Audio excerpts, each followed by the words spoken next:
Baik, bismillahirrahmanirrahim. Assalamualaikum warahmatullahi wabarakatuh. Perkenalkan, nama saya Muhammad Raffi Hadi Pramesti dengan NIM 181354014 dari program studi D4 Teknik Elektronika Politeknik Negeri Bandung. Nah, di sini saya akan menjelaskan mengenai state space control system.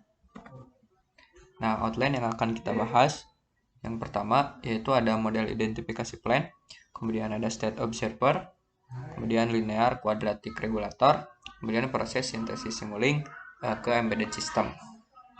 Nah, masuk yang pertama yaitu model identifikasi sistem. Why? Mengapa gitu kita harus melaksanakan proses identifikasi sistem? Nah, kita harus mengetahui dulu tujuan dari identifikasi sistem itu apa. Jadi, tujuan dari identifikasi sistem yaitu untuk mendapatkan model matematika berupa transfer function dari sistem secara real.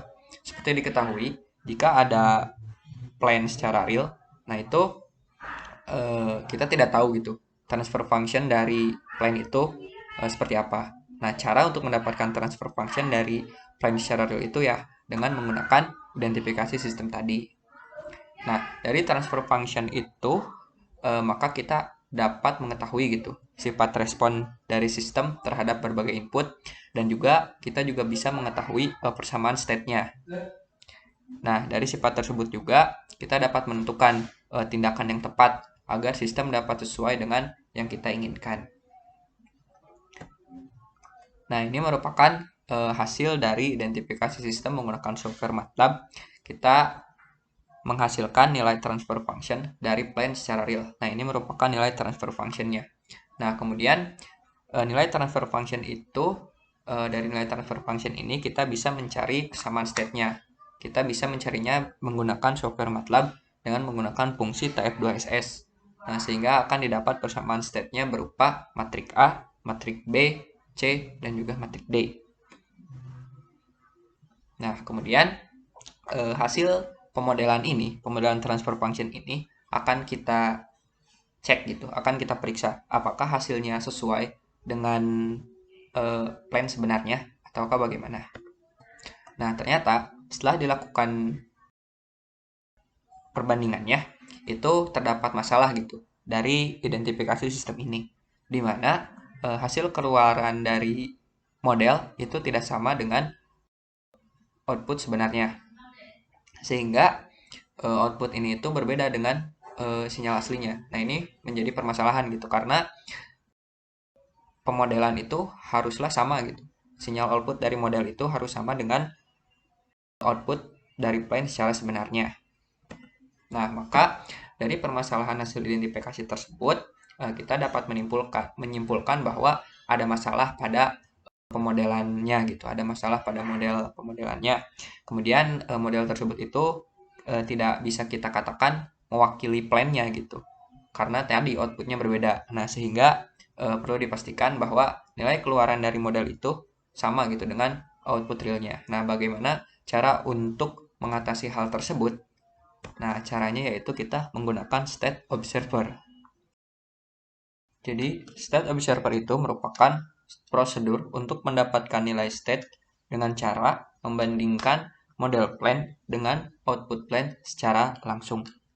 Nah, pada diagram ini dapat kita lihat bahwa yang ini merupakan real plan dan ini merupakan keluaran dari pemodelan state observer. Nah, kita akan membandingkan analisanya itu dengan cara membandingkan keluaran dari real plan dengan state observer. Nah, hasil perbandingannya itu akan menghasilkan nilai error estimate.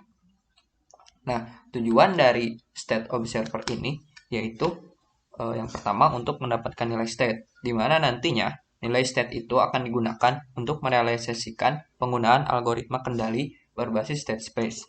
Kemudian, tujuan lainnya yaitu untuk mengurangi nilai error perbandingan antara keluaran real plan dengan model agar nilai errornya direduksi menjadi sekecil mungkin, menjadi 0. Sehingga jika nilai errornya 0, maka dapat dipastikan bahwa keluaran antara model sistem dengan plan sebenarnya itu sama.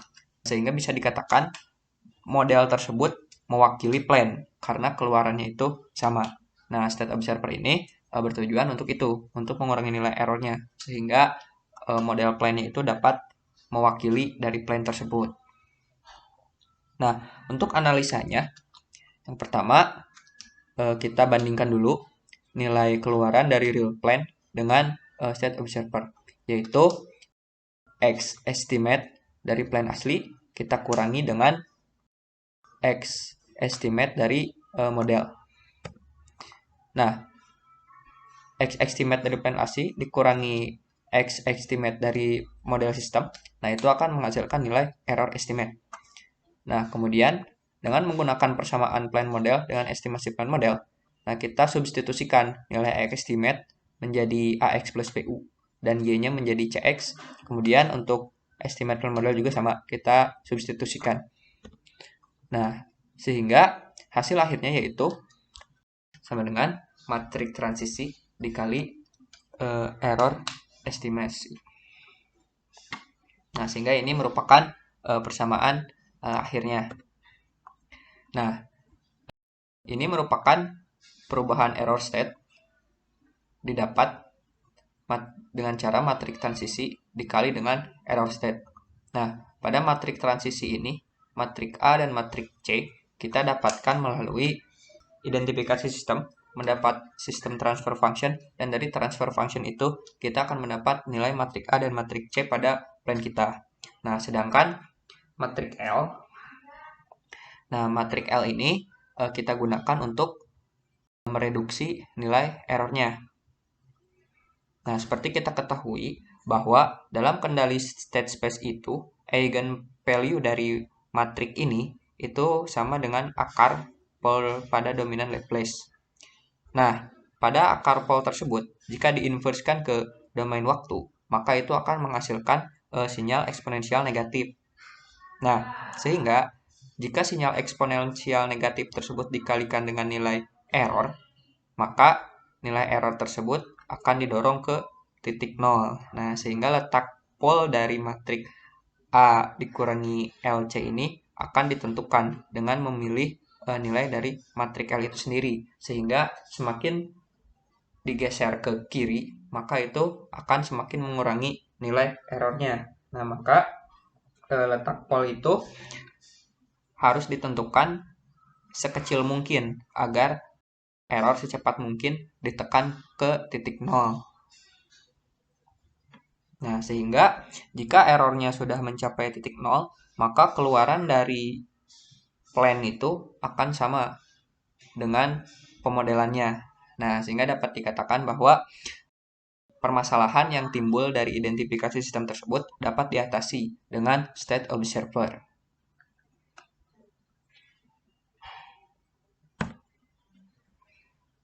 Baik, selanjutnya yaitu linear quadratic regulator. Nah, atau biasa kita sebut LQR. Nah, LQR ini merupakan salah satu mode optimal control. Nah, optimal control itu sendiri merupakan satu keseimbangan antara performa dari respon dan juga energi yang digunakan.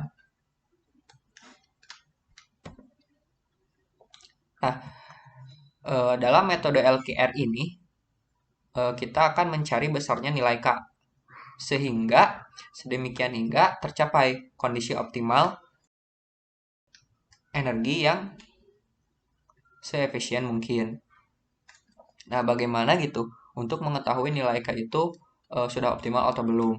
Nah, dengan cara kita menentukan nilai J.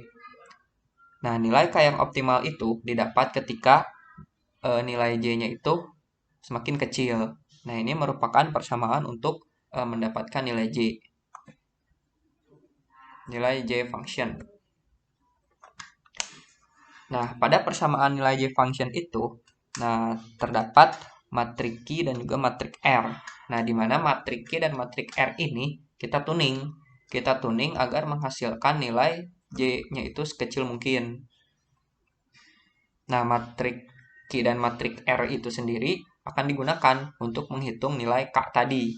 Nilai K yang, nah ini merupakan persamaan untuk menentukan nilai K. Nah, matrik P ini didapatkan dengan menggunakan algebraic Riccati equation. Nah, ini merupakan persamaannya. Nah, kemudian apa hubungannya? Nah, nantinya nilai gain K ini akan dijadikan output dari kendali.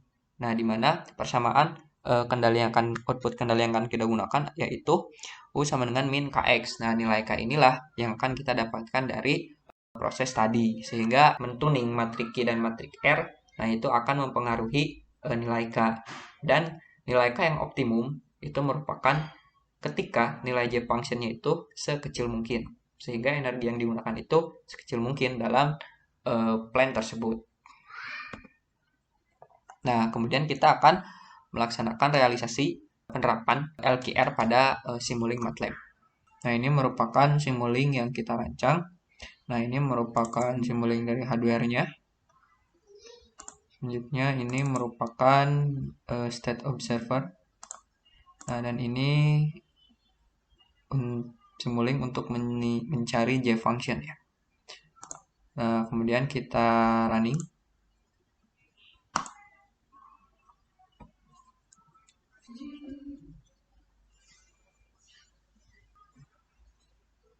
Oke, selanjutnya kita lihat outputnya ya. Nah, ini merupakan outputnya. Kita ubah dulu set point-nya menjadi 0.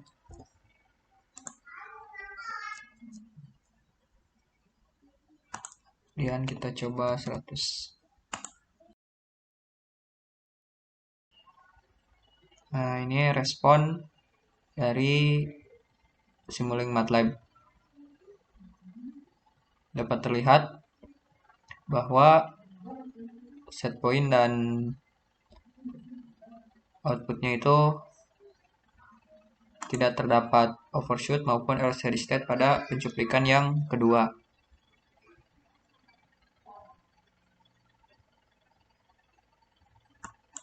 Nah, di sini untuk MATLAB-nya agak patah-patah, jadi kita stop dulu untuk melihat respon supaya lebih jelas. Nah, ini respon hasilnya gitu untuk Simulink MATLAB.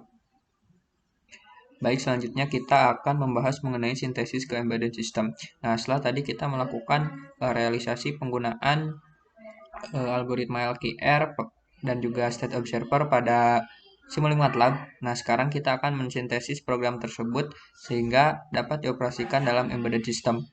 Nah, ini merupakan struktur sistem secara keseluruhan.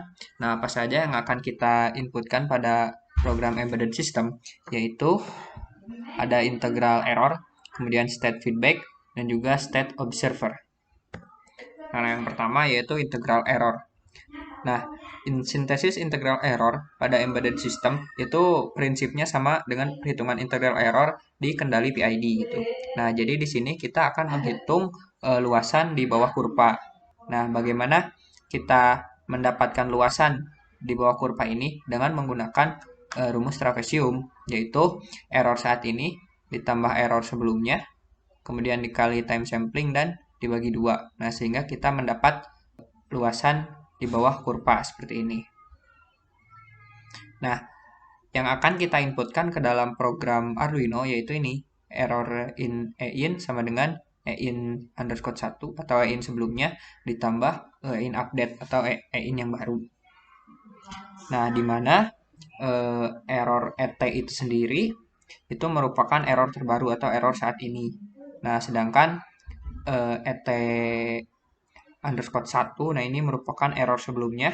Kemudian EIN itu adalah error integral, dan EIN_1 itu luas seluruh area sebelum perhitungan error terbaru. Dan EIN update itu merupakan luas area baru yang dibentuk oleh ET dan juga ET_1.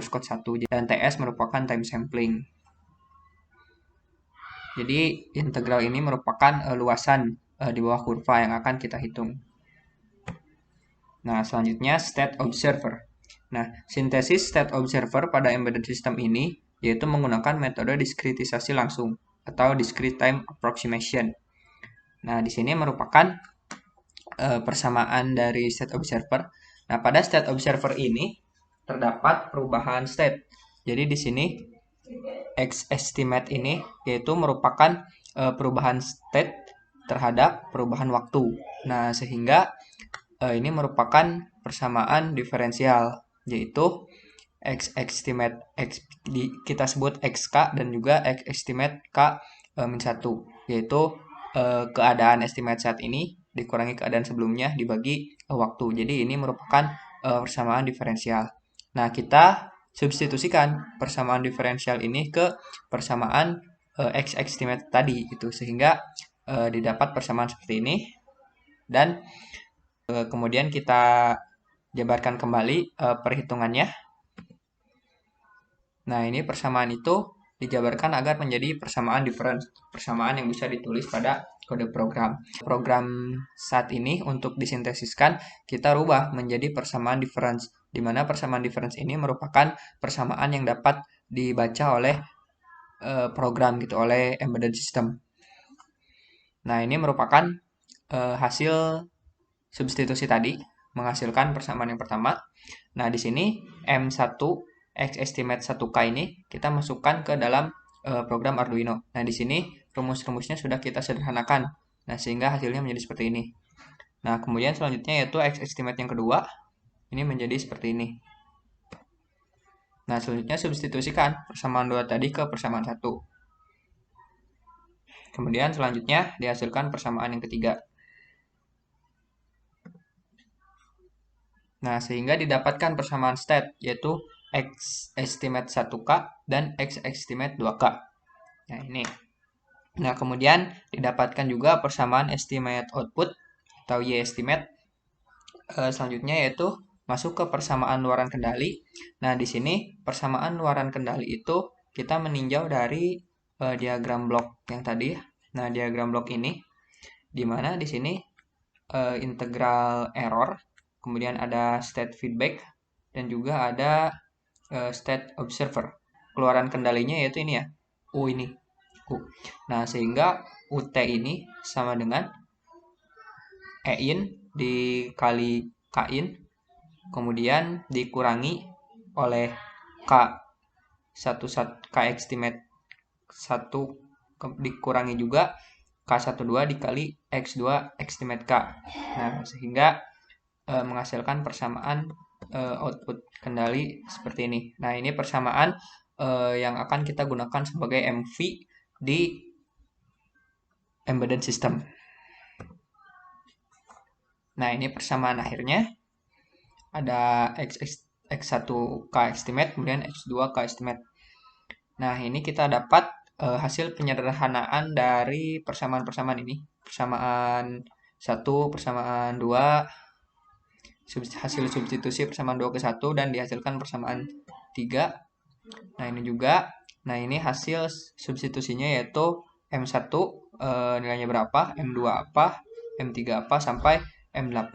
Kemudian N1, N2, N3, dan N4.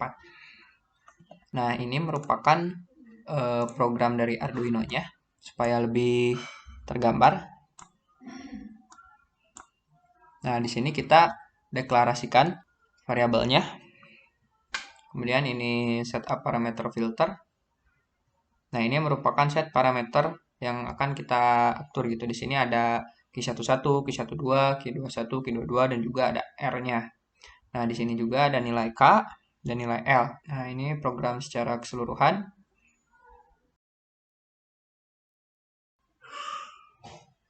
Nah, hasil dari sintesis Simulink MATLAB ke embedded system. Baik, selanjutnya kita akan melakukan simulasi realisasi penggunaan sintesis tadi ya. Kita akan lihat apakah respon yang dihasilkan dari plan menggunakan metode ini, menggunakan embedded system akan sama gitu dengan yang dihasilkan dengan Simulink MATLAB tadi. Nah, kita lihat berikut ini.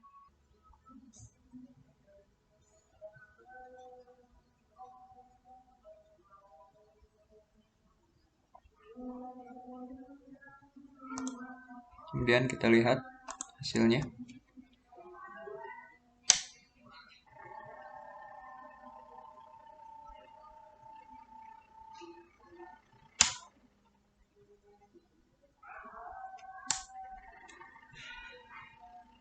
Nah,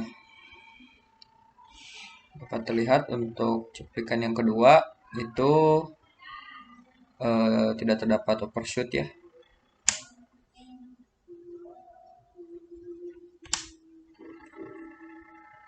Nah, ini merupakan hasil simulasi sintesis program dari Simulink MATLAB ke embedded system. Nah, ini merupakan hasil dari Simulink MATLAB tadi.